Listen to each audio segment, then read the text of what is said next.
la voz de los protagonistas. En Contextos. Así es, está con nosotros Luis Alfredo Medina, coordinador de investigación del Observatorio de la Laguna, con quien vamos a conocer sobre el informe sobre trabajo infantil en Coahuila, donde cerca de 57,000 menores entre 5 y 17 años se ven forzados a laborar. Muchas gracias por estar con nosotros, Luis Alfredo. Hoy, precisamente, que es Día del Niño, este dato es importante tomarlo en cuenta y saber cuál es la circunstancia de los niños que se ven obligados a trabajar, que son forzados a trabajar, o son utilizados por los adultos precisamente para obtener recursos. Así es, Marcela. Primero que nada, pues hay que hablar de un contexto nacional, hay que hablar de un contexto en el cual México en todas sus entidades federativas tiene condiciones de vida muy diferentes, a veces muy duras para ciertos sectores de la población.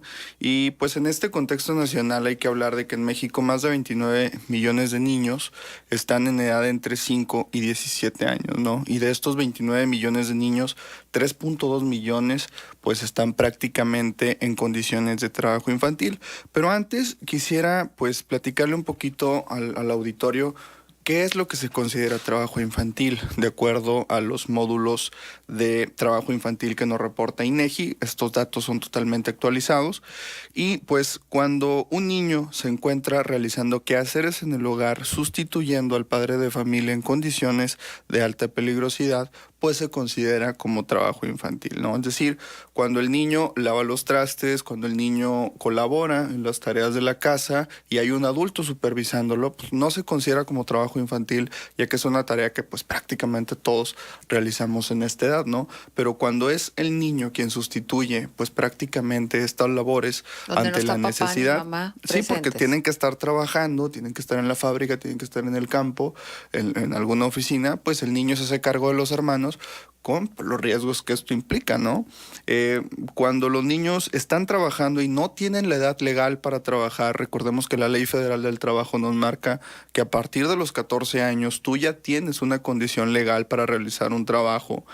Y también cuando están trabajando en condiciones peligrosas. Aquí hago énfasis en, por ejemplo, los casos que nos llaman mucho la atención en la ciudad, de aquellos niños que están vendiendo chicles, que están vendiendo semillas en los cruceros o en las calles de nuestra ciudad, aquellos niños que trabajan en el campo y están expuestos pues a la toxicidad de muchos de los venenos con los que se irrigan estos campos, o incluso niños que trabajan en las minas, ¿no? Porque se da completamente el caso en aquellos estados en donde hay actividad minera. Entonces, desgraciadamente, esto es lo que califica el INEGI y la Ley Federal del Trabajo como trabajo infantil, y a nivel nacional más de 3.2 millones de niños están en esta condición.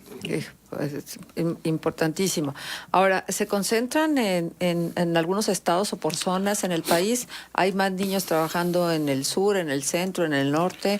¿Cómo es la distribución del trabajo infantil? Definitivamente, como nosotros siempre lo hemos dicho, ¿no? Pareciera que hay tres Méxicos, uno en el centro, uno en el sureste y otro en el norte, noroeste, ¿no? Desgraciadamente, en cantidad, pues desgraciadamente son los niños de Chiapas, de Oaxaca, de Guerrero, de Michoacán, los más afectados por esta situación, y los que menos están afectados pues vienen a ser los estados del norte, ¿no? Y la Ciudad de México. Por ejemplo, Coahuila a nivel nacional ocuparía el lugar número 25 con un 7.8% de su población infantil pues en condiciones de trabajo infantil, ¿no? Tenemos, por ejemplo, en el primer lugar al estado de Nayarit con un 19.7%, es decir, casi 1 de cada 5 niños en Nayarit están trabajando en estas condiciones, ¿no? Vemos, por ejemplo, que este tipo de estados se ven arrastrados por el caso del turismo. Muchas de las veces el turismo obliga a que también los niños tengan que estar trabajando, ¿no? Uh-huh. Ahora, desgraciadamente no es muchas de las veces un trabajo ni siquiera en una fábrica o en el campo o en el hogar, muchas veces trabajo sexual, que ya está muy comprobado que en las playas de manera particular este tipo de trabajo se incrementa. Si le podemos llamar trabajo, por supuesto. Bueno, yo lo llamaría como explotación. Y pues sí, definitivamente lo que te marca INEGI es las actividades principales y se da, ¿no? Esta situación terrible de explotación infantil. Y ahora que mencionas el tipo del trabajo en el que están, pues bueno, es muy interesante meterse en este tipo de datos porque fíjate, mientras que en Chiapas el 70% de la población infantil está trabajando en actividades agropecuarias, en la Ciudad de México es el 70% de la población infantil la que está trabajando en actividades terciarias, ¿no? Entonces, los niños van a trabajar en la economía del Estado de acuerdo a la dinámica que ésta lleva, ¿no? Es preocupante cómo 7 de cada 10 niños que están trabajando en Chiapas lo hacen en condiciones verdaderamente pues lamentables como es la situación del campo. Ahí hay una sobreexplotación determinadamente. Y en la parte de la Ciudad de México, que es un poco más comercial, más de servicios, pues los niños se ven orillados a trabajar en esta situación, ¿no? En Coahuila el 18% de los niños que están trabajando lo están haciendo en actividades agropecuarias, el 24% lo están haciendo en actividades secundarias y el 57% lo hacen en actividades terciarias, es decir, en servicios y comercio. Oye, no por algo entonces el índice de los derechos de la niñez nos coloca en tan mal lugar, ¿no? La verdad es que estamos prácticamente reprobados en todos los sentidos, en los derechos de la niñez, este índice que se obtuvo en el 2018 y bueno, cada uno de los estados va experimentando una situación distinta, como es distinta sus capacidades económicas, su manera de entender la vida, de ver las cosas. Y bueno, finalmente Nuevo León es el estado que más protege los derechos de la niñez y más protege es un decir. O sea, todos estamos con un rezago muy importante.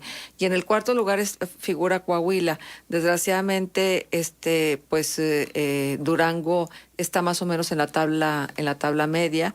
Y esto también tiene mucho que ver con la violencia contra los niños. Tú hoy nos vienes a hablar del trabajo, pero yo creo que no podemos dejar de hablar en un día como hoy, en el que es el Día de los Niños y las Niñas. Nos damos cuenta que, por desgracia, México se ha convertido en un país de alta violencia homicida en contra de niños, niñas y adolescentes. Y entonces, bueno, con esto del inicio del combate a la estrategia contra el crimen organizado, desgraciadamente, los niños y las niñas también han sido víctimas y se habla de 31.339 homicidios de niños, niñas y adolescentes, que es muchísimo. Es una cifra de guerra. Y estas cifras no van a reducirse en el supuesto caso de que se mantenga esta situación, porque los niños no están accediendo a la escuela, no están accediendo a educación. Al momento de estar trabajando, prácticamente muchos de ellos pues están siendo educados en la calle, en la hostilidad que esto representa, en la barbarie que esto representa, y muchas de las veces el crimen organizado los utiliza como carne de cañón también, ¿no? Ahora, se entiende el trabajo infantil desde los índices de la pobreza. Se entiende, se puede explicar, no justificar, explicar, porque Coneval estimó que el 51.1% de los niños, es decir, 20.7 millones de nuestros niños viven en condiciones de pobreza y 3.6 millones en condiciones de pobreza extrema. Entonces, pues desde estos datos, luego es bastante explicable lo que tú nos vienes a traer la mañana de hoy. La gran mayoría de estos niños que están en pobreza extrema tienen la necesidad definitivamente de tener que llevar un ingreso extra a su casa, porque las condiciones pues son muy precarias, ¿no? Y nosotros lo vemos, por ejemplo, aquí en Coahuila.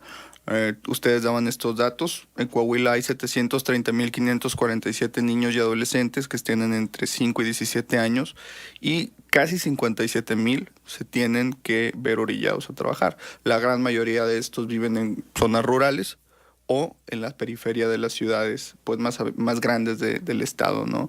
Y fíjate, es un dato muy interesante lo que tú mencionabas, la relación entre pobreza, educación, trabajo infantil.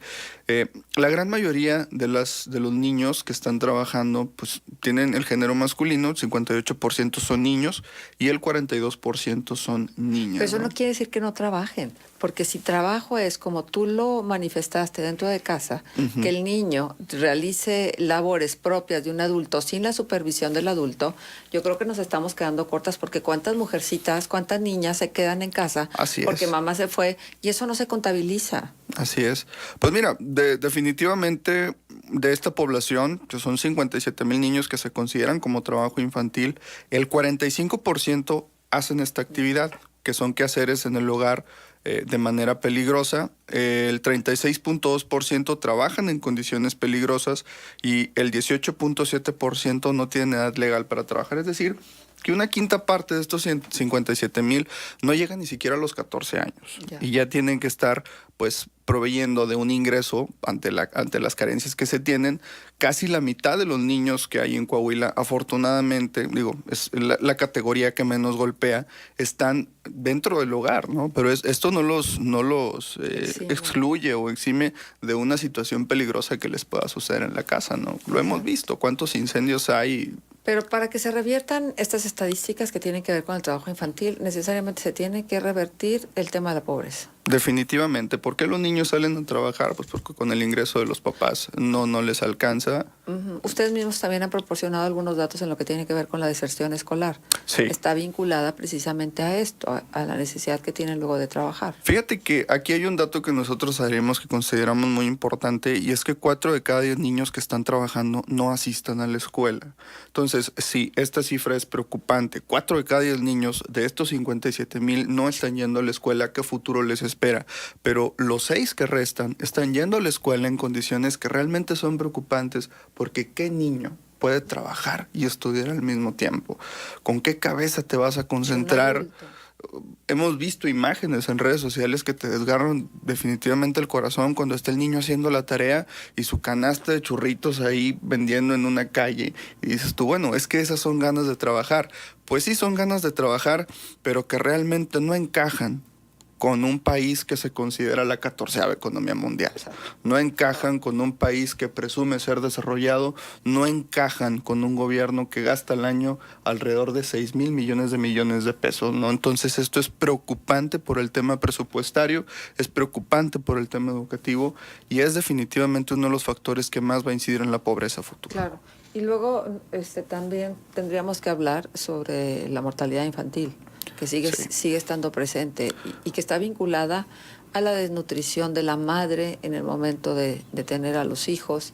Está vinculada a la pobreza, a la desatención en el sector salud, en la venta de recetas apócrifas con 300 millones de ganancia, por lo menos en la Clínica 16 aquí, nada más en la Clínica 16, imagínate tú.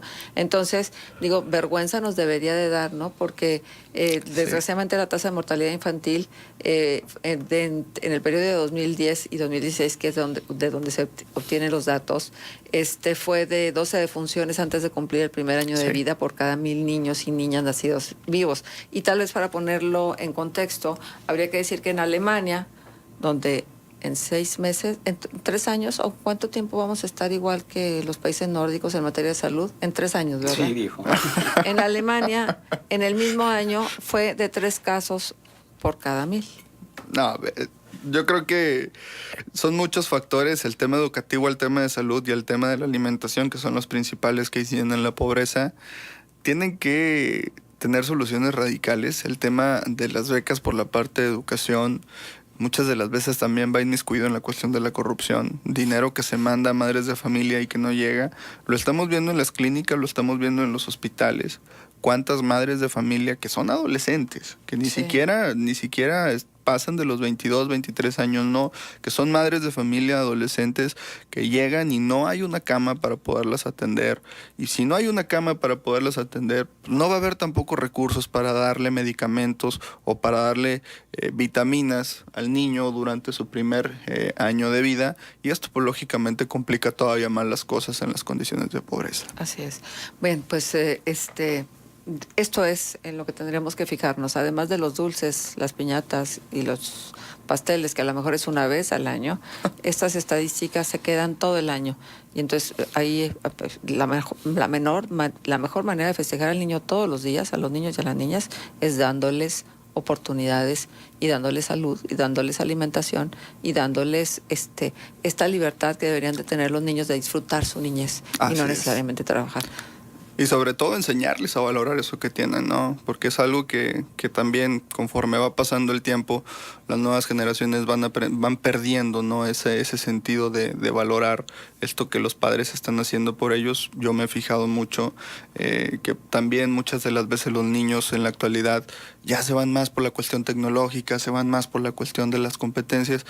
Y estamos olvidando el sentido de la humanidad, estamos olvidando esa parte con los niños. Pues también es que son los paradigmas educativos en de algunas instituciones, ¿no? Así es. Donde es más importante el desarrollo de estas habilidades y capacidades que el humanismo. El humanismo, Y tendríamos que ir de la mano, ¿no? O sea, el avance tendría que ser paralelo, sin duda alguna.